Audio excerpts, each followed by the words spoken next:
In this video, I want to talk a little bit about live cattle. Now, live cattle have fallen hard against this last major uptrend over here about 4 months ago, as you can see. And we followed this market all the way down. It's made this nice little double bottom down in here.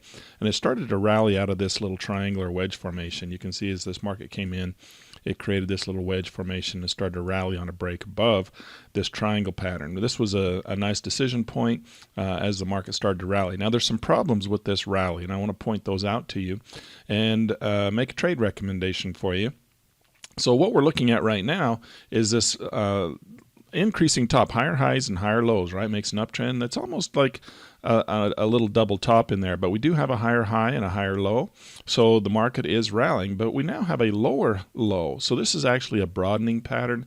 If we come in here and we draw this out, this is kind of a broadening pattern that we look at where the market was making higher highs, and then it came back, pulled back, made a lower low, and now we have a broadening pattern. So we have to read this from a number of different standpoints. First thing we want to do is we want to look down here at our momentum indicators in the stochastics. You'll notice that we have lower highs in the stochastics. Now what that's telling us is that we're losing the momentum to the upside. All right, so we have the same thing here on the momentum indicator, which is why I use the momentum indicator. It's giving us the momentum of the market. We're getting higher highs in the market, and we're getting lower highs in the momentum indicator.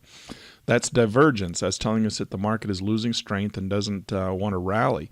This is where we got this fallback, this pullback here. You can see that the momentum has fallen below the 0 point on the histogram and has started to go negative. You can also see the DMI is on the downtrend.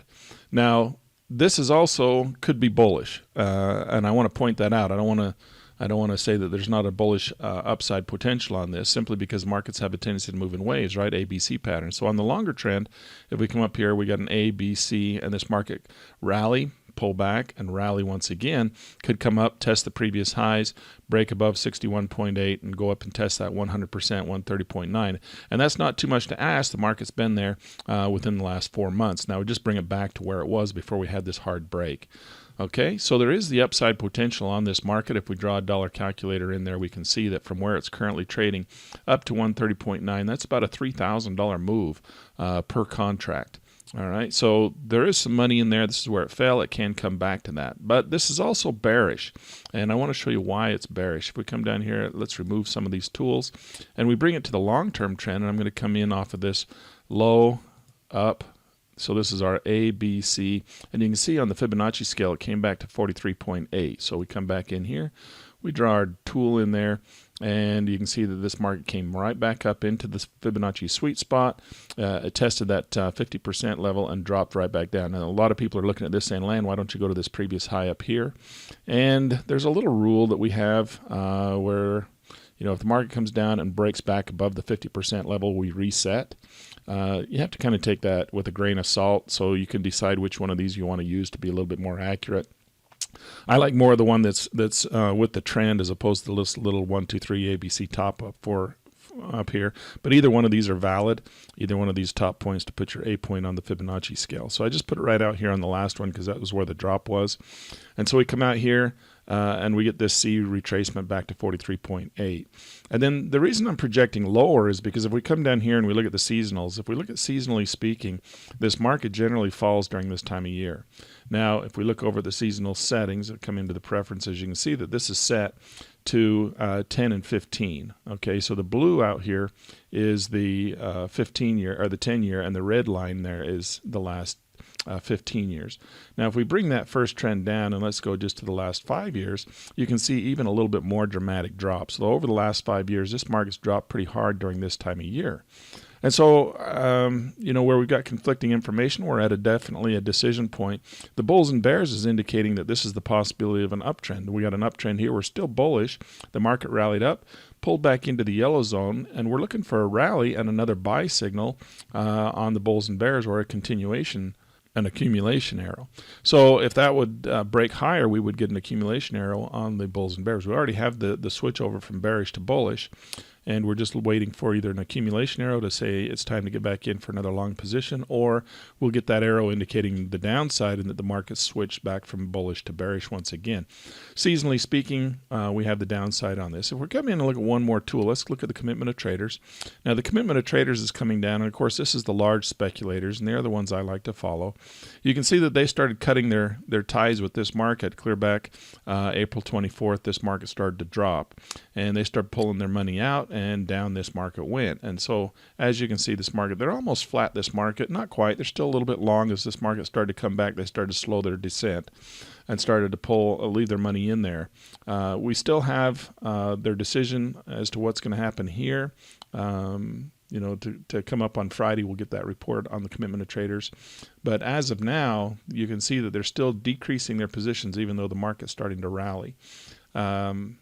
That's another bad sign, indicating that we'll probably see some additional downside potential.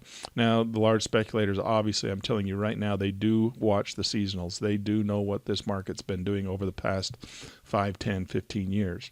And so they pay attention to these numbers as well.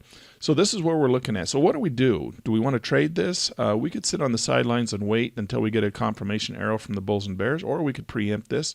And right now, since we have conflicting information, a broadening pattern indicating that this market could rally and break up and create new highs and go up and test that 61.8% level on our first rebound to the upside, or seasonally speaking to the downside, this is a good opportunity to come in and put a straddle or a strangle. So I'm going to come in with a straddle, and we're just going to come over here to the options tab. And for those of you who are familiar with track and trade, you'll notice that we've changed things around a little bit. We're working on the options tab over here. We're going to try and give a little bit more information, make it a little bit easier to place options, and give a little bit more feature functionality. So you see mine might be a little bit different than yours, but this is what we're looking for. And this is coming down here. I'm just looking at the out of the money options. Generally, we had that over here in this window. It's now down in the bottom window, and you can see I have a tab for the accounting and the options. So we're going to come down here and just going to take a look at the options, the out of the money calls, as you can see, and the out of the money puts. They're about $1,100 a piece.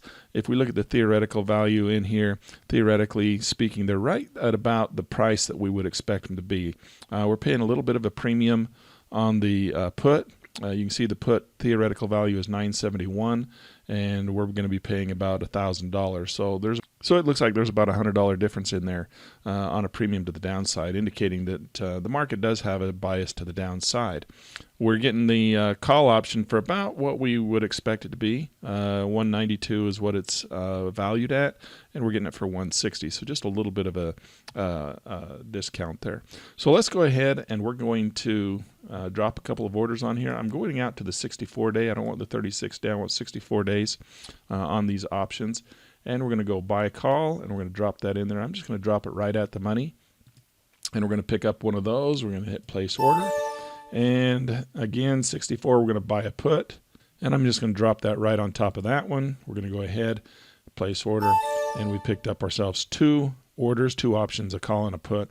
And we're going to wait for this market to make a decision to rally and continue higher, or to fall and continue lower, and then we'll definitely go in and we'll liquidate the position that is wrong once we make a decision on which direction this market's going. We'll want to try and liquidate off the losing position. We could hang on to it for a longer period of time, look for a longer term trend, and let convexity kick in and start using convexity to try and help us increase our position. But we'll watch it. We'll watch it close and see whether we want to do that or whether we want to liquidate the losing position. It'll be determined by the movement of the cattle market. If it moves hard and fast and in a direction, then we'll have a better opportunity of knowing which direction this market's going to go.